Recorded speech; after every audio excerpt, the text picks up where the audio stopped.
Sal Capaccio on the Western Hotline. Good morning, Sal. Good morning. I have no idea what I just walked into. Yeah, you walked into ESPN the Ocho Day. I'm waiting for Slippery Stairs. Slippery Stairs is an event that's coming up, and I've not yet seen it today, but I'm ready to watch some Slippery Stairs, which is exactly what it sounds like. It's people climbing up slippery stairs. So anyway, that sounds dangerous. Yeah, the Battle of Blue and Red tonight, Sal. Yeah. Catch the fever, right? Catch the vibe. For people that maybe haven't been to this before, or maybe you kind of forget, it is, of course, not a scrimmage, right? It's not a game. It's not a scrimmage. It's just practice in Buffalo. Have you noticed anything that is really different about it than the practices at St. John Fisher?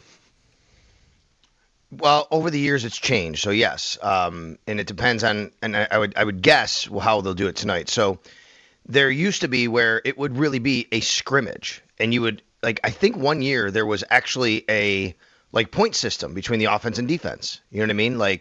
If the defense made a interception, they would get 4 points or 6 points. And, the offense scored a touchdown, they'd have 6 points, right? So I think if I remember that, in fact, one year, didn't they even divide teams up one time? Do you guys remember that? I think divided teams up. There was quarterbacks for one team, quarterback for another team. That, you might have Mike White quarterbacking one team, Josh Allen quarterbacking another team, if I remember that. I think if I go back long enough, they've done that. 'Cause they've been doing this for quite a while now.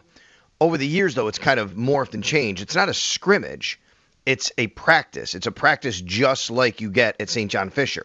However, I do think in this setting you get a little bit more of a live period sometimes. And that's changed. Sometimes it's more of a live period. Sometimes there's less of a live period. I think that depends on the injury situation, who's available to you, what their schedule is coming up, and how much they want to put on guys. And when I say live, they're not tackling to the ground.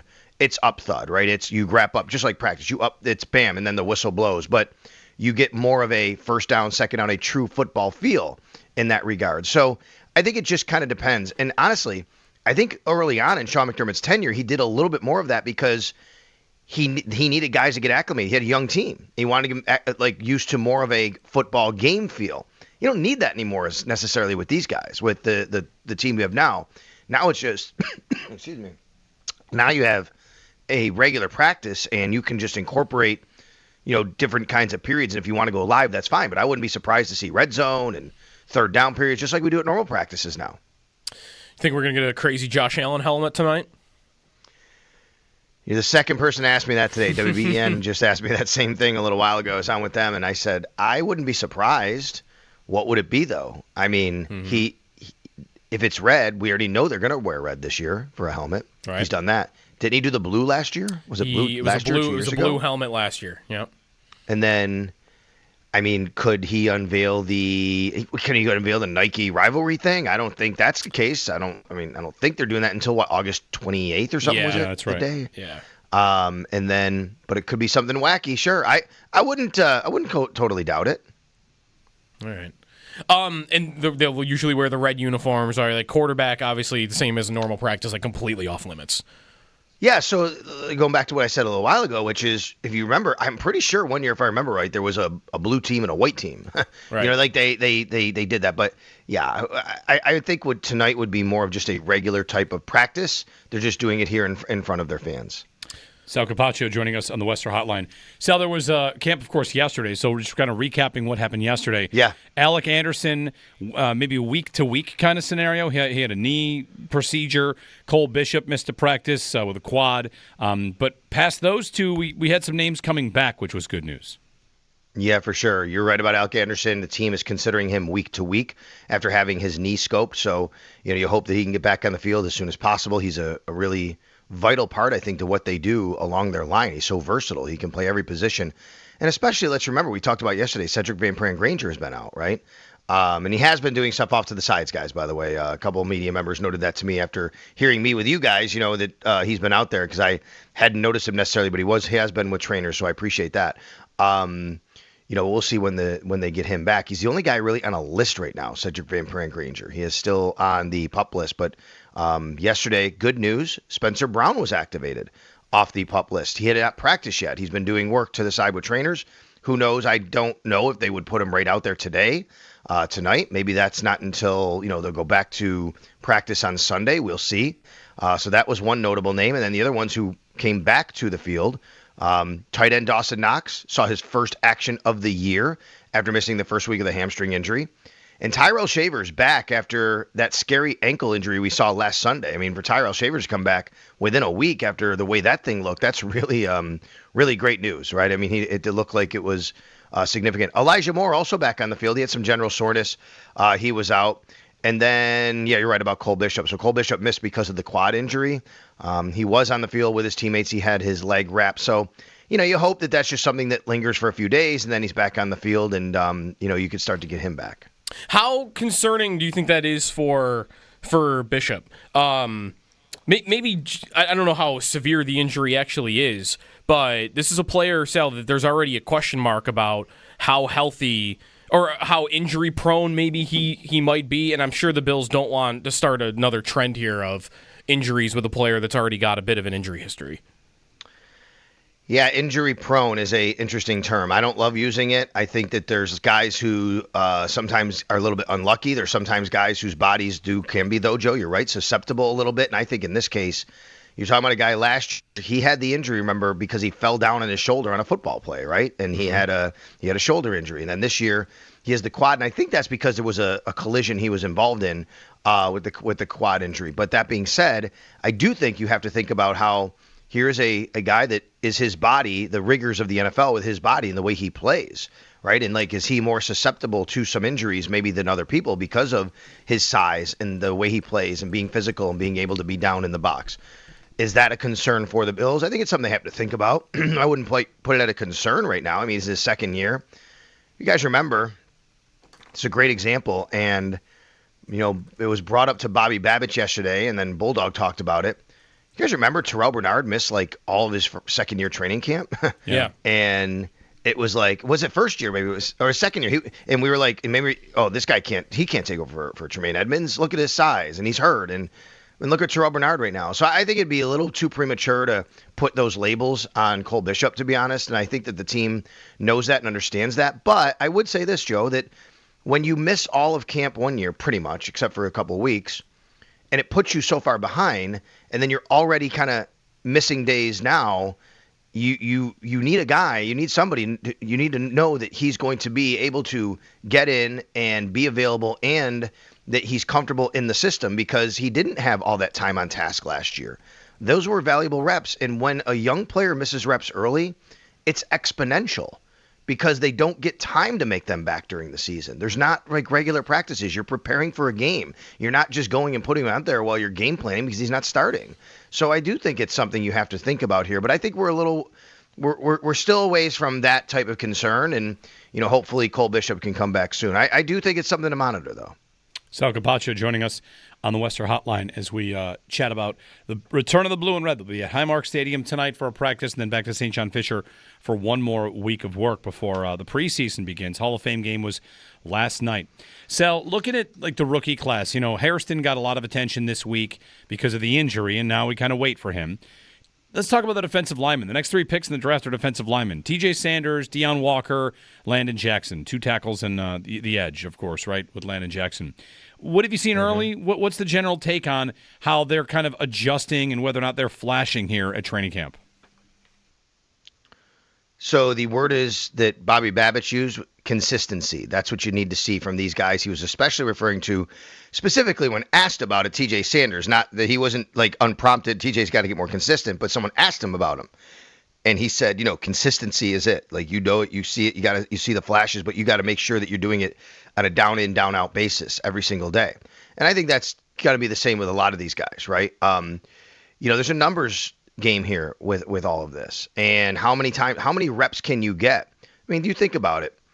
Let's just think about the interior guys. Ed Oliver, Daquan Jones, Dwayne Carter. You do have Larry Ogunjobi in there who's going to be suspended. Then TJ Sanders and Deion Walker. Now, it took me 4 names just to get to them at 5 and 6. That's playing on the third team if you go that way, right? So you mix them in with the second team. And they do rotate. It's not like they're only on the third team. My point is, it's tough to get reps, guys. People have to get ready for the season.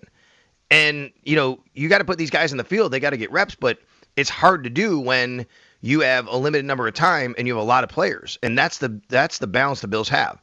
Deion Walker is just a really big human being, and he moves really fast for a really big human being, right? And I think that's been the most impressive part of him. We have to see these guys perform in preseason games. We have to see these guys perform when everything is live. We have to see what they can do when it comes to understanding the defense, where to line up, holding up their gap, penetrating, all those kinds of things. If I think that remember Ed Oliver early in his career when he made flash plays, but one of the things about him was, hey, you can't just be trying to penetrate all the time when sometimes that's not your job. Sometimes you have to make sure that you do your job for the linebackers to be able to make their plays, right? Those are things that I think you got to look for with these guys too. Are they doing everything they're supposed to be doing? It's not just you can make a flash play, but if you did it wrong and you didn't do everything according to the defense, that's not good process, and that's not going to result in what you want. And that's when it comes to Landon Jackson. Yeah, when it comes to Landon Jackson, same thing, which is, okay, you got Greg Rousseau, Joey Bosa, A.J. Epinesa, Michael Hoyt, Javon Solomon. I just read 5 names before I get to Landon Jackson. Right. I mean, it's just so hard right now to get reps, guys. Yeah. I was going to say, Sal, not just as a rookie, but, I mean, that happened to Ed Oliver this year in Baltimore. Yeah. Right? Like, that's right. It's a Yes. constant thing you learn where they set out kind of to trap him, and Derrick Henry went for 85 yards. So, it's constant. It's a great point. It's a great point. I mean, the defense does work as, I know that Sean McDermott do your 111th, right? I mean, defense is just like offense in that regard. Offense, everybody, there's a system, the O-line, everybody, there's double teams. You got to know that. Defense is the same way. I mean, you can get away with it a little bit more in defense if you miss something because you can just kind of fly to the football. But defensive football is a system, and everybody has to kind of know their role in that system. Do you think with Jackson, Sal, like there's obviously no question he's a third-round pick, that he would make the roster or not. But when Hoyt is suspended, do you feel like he's almost in a battle with Javon Solomon for – I don't know how many defensive ends they would normally make active on game day, but a battle for snaps, a battle to be kind of that fourth guy in the rotation that is getting a shot to fill in while the veteran's out? Yes. I think that if you look at it right now, Joe, let's just project. Let's just project who's going to make the team. First of all, I think the first thing you have to ask yourself is there anyone outside of Michael Hoyt who won't be playing, obviously? Is there anyone who is in danger of maybe not even being on the team? Well, obviously it's not Greg Rousseau. Obviously it's not Joey Bosa. Is A.J. Epinesa in that group? Is Javon Solomon in that group? And I would say Javon Solomon's had a nice camp here, by the way, and he's only in his second year. And I think that he offers something that they can use on third down. And I'm not predicting that A.J. Epinesa isn't on the Bills. What I am saying, though, is if there's an odd man out, maybe he would be the guy, right? Do the Bills have spun guys at the end of camp with trades? And however, they're going to need these guys with Michael Hoyt out, and injuries do happen with guys. So then you get down to Landon Jackson. I could absolutely see, Joe, week 1 against the Baltimore Ravens, Landon Jackson is on the roster, obviously, but he's not a game day active. Okay. And with Epinesa, like maybe that's part of the like if Solomon is looking good and Jackson starts to trend up and it looks like he's somebody they could at least count on for a role. The thing with Epinesa is if you cut him, you don't save anything. If you trade him, you save $6 million on your cap. And the Bills are up against it. So you're right. Like that's in that position they've actually dealt guys. Like it was Bam Johnson. Bam Johnson was one. Mm-hmm. So you would have to have a team that would obviously be interested in Epinesa. And Boogie Basham, too. And Boogie Basham, right. So, I mean, they can. I mean, it's really been guys like, I guess, over the years, Brandon Beane's kind of made some trades for everybody, really, or with everybody, every position, whether, offensive linemen, a couple guys over the years, Ryan Bates, can't remember the guy they traded to New England the one year, right? I mean, like. Oh, the center. He was a center. Yeah. Bodine? Roy, was it? Yeah, Bodine. I love it, Joe. Great pull. What a Bodine. Russell Bodine? There you go. I didn't want to say the first name. Or is that a NASCAR driver? I'm mixing up my Bodines. I'm not sure. I think you are, but that's okay. I like it. I couldn't remember his name. I mean, I think at the end of the day, it's a good problem, right? I mean, you have a roster where if you could trade guys off your roster that you're going to cut to teams that are taking them, what does that say? It means that you have depth. It means you have a good roster. I mean, at least in those positions. And I think the Bills do. I think the Bills have a good roster. We get one of the things that I always try to, kind of implore to fans and talk about and say, and it's a good reminder a lot. Like today, this is a good reminder to say it again. You can't get caught up in just fixating on the Bills roster. Look around the league. Like, go take the Jets roster, the Patriots roster, even really good teams, the Ravens roster, the Chiefs roster. Like, look at the back ends of these rosters.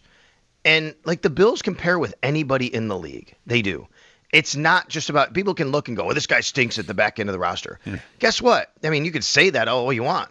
He's just as good as all those other guys at the back end of the other roster, maybe even better than what those other teams have. You can't get caught up in just watching your team and all the time and thinking that like everybody is like that. They're not. The job is to not only have the best players at the top that can perform, but also have players that can fill in, as the season goes on. And every team is looking for. I think Damar Hamlin's like a great example of this a lot of times.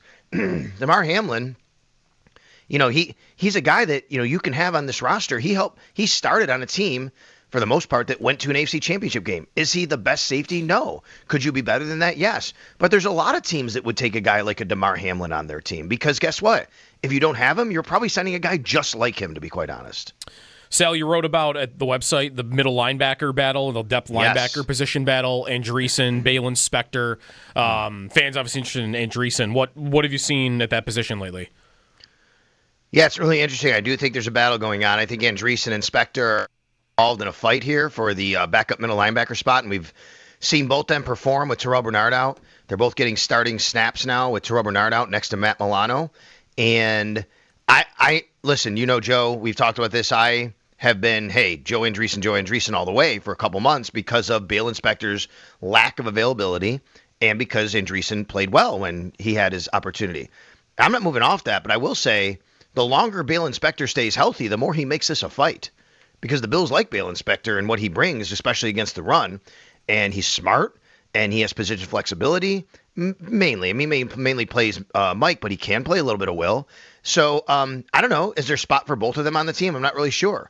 I like the way this is shaping up, though. I love the play that Joe Andreessen made yesterday, though. I wrote about it. It was a red zone 11-on-11. Josh Allen looked out to the flat. He had Ty Johnson Andreessen just dissected it. And he started making a beeline to Ty Johnson. I mean, he's a good 10 yards away. Ty's in the flat. Andreessen's in the middle, kind of. But Josh saw him. Like, Josh saw Andreessen start moving. So he moved off Ty Johnson. He's like, I'm not throwing it there. He comes back to the middle of the field to hit Dalton Kincaid. And by the time that happened, the timing was off. Joe Andreessen made that play. He made that incompletion happen, even though he wasn't near the ball. Like, those are things I love to see. But Balin Spector, when you go run periods, you notice him because he's good against the run, and that's what he does. I think it's a good fight. Sal, how's tonight work? 5:30 start. Bulldog's going to be on. You're going to be checking in from the blue and red?